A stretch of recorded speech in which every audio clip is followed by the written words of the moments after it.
살다 보니 이런 날이 올 줄은 정말 몰랐다. 서리는 문득 하늘을 올려다보았다.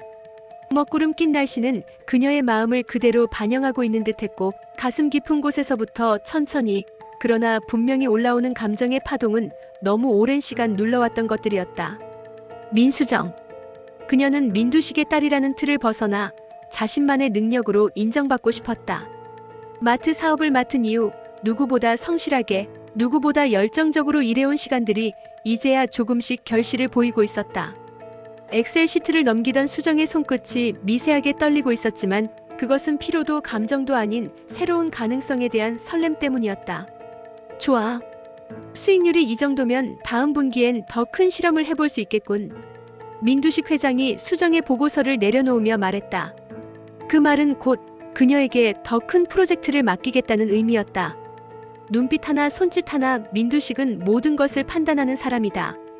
그런 그의 입에서 좋다는 말이 나왔다는 건 수정을 가족이 아닌 하나의 경영인으로 본다는 의미였다. 살다 보니 이런 날이 오네요. 수정은 조용히 그러나 자신있게 미소 지었다. 오랜 세월 어깨 너머에서 바라보던 경영의 무대. 그 무대 위에서 이제 그녀는 자신만의 발자국을 남기려 하고 있었다. 한편 세리는 방 안에서 무언가를 꾸미고 있었다. 낡은 앨범, 오래된 노트, 그리고 모은 사진들. 그 조각들을 모으며 그녀는 자신의 과거를 더듬었다. 친엄마. 단 한 번도 직접 얼굴을 본 적 없는 사람. 하지만 알 수 있었다. 가슴 한가운데에 세리라는 아이의 존재를 남겼던 그 사람. 그녀를 찾기로 결심한 건 어느 날 갑자기였지만 마음속에는 오래전부터 잊히지 않는 공허가 있었다. 아빠가 아무리 날 사랑해줘도 피는 속일 수 없는 거잖아. 그녀는 속삭이듯 말하며 앨범을 꼭 안았다. 그 앨범 속에는 그녀의 과거와 미래가, 어쩌면 이 모든 혼란스러운 감정의 실마리가 담겨있는 듯했다. 그런 세리를 바라보는 두식의 마음은 복잡했다. 어린 시절 그는 세리를 품에 안았고 그때부터 딸이란 존재는 그의 삶에서 유일한 약점이자 자랑이었다. 그러나 친모를 찾는다는 세리의 결심은 그 약점을 깊이 찔러 들어왔다. 혹시 나에게 실망한 걸까? 아니면 지금껏 숨겨온 진실이 드러날까? 그는 두려웠다. 세리가 진실을 마주했을 때 과연 어떤 선택을 하게 될지. 경채는 달랐다. 경채는 늘 스스로를 완벽한 큰딸로 포장했지만 그 내면은 점점 초조함과 불안에 잠식되고 있었다. 동생 수정이 두식의 인정을 받자 경채는 점점 더 흔들리고 있었다. 그녀의 완벽함이 무너지기 시작한 건 태경의 등장 이후였다. 애초에 경채는 그를 적절한 카드로 여겼지만 그 이상의 감정이 자신 안에 자라고 있다는 걸 부정할 수 없었다.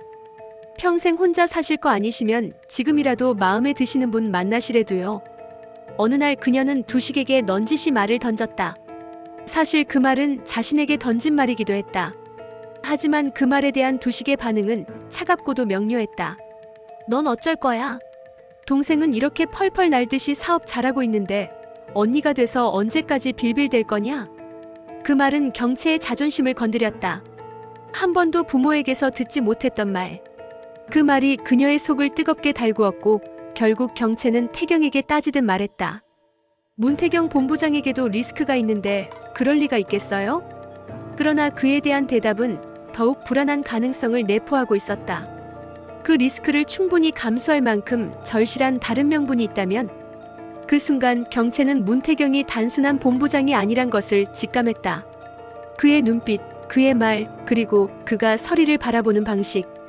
뭔가 복잡하고 깊고 아픈 서사가 그의 뒤에 있는 것이 분명했다. 한편 서리는 뜻밖에도 민두식과 다시 마주하게 된다.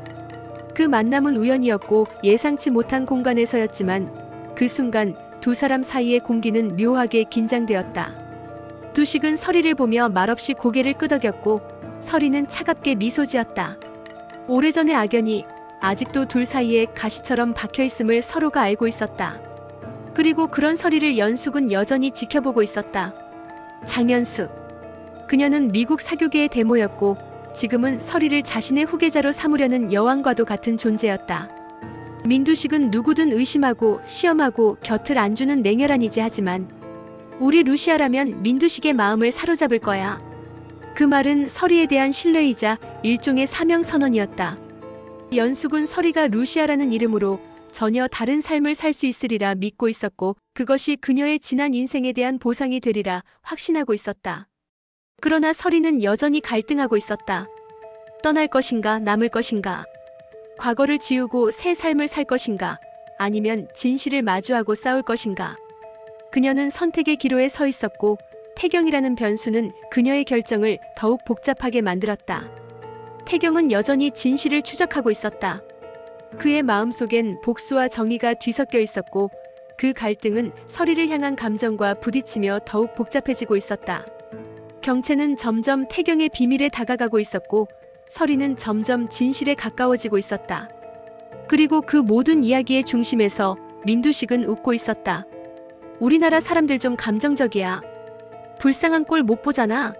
진실이 중요한 게 아니야. 여론을 어떻게 만드냐가 중요하지. 그 말은 단순한 비아냥이 아니었다. 그것은 이 세계를 지배하는 자들의 방식, 그들의 게임의 법칙이었다. 그러나 서리는 더 이상 그 게임의 말이 되지 않기로 결심했다. 그리고 그녀의 싸움은 이제 시작이었다.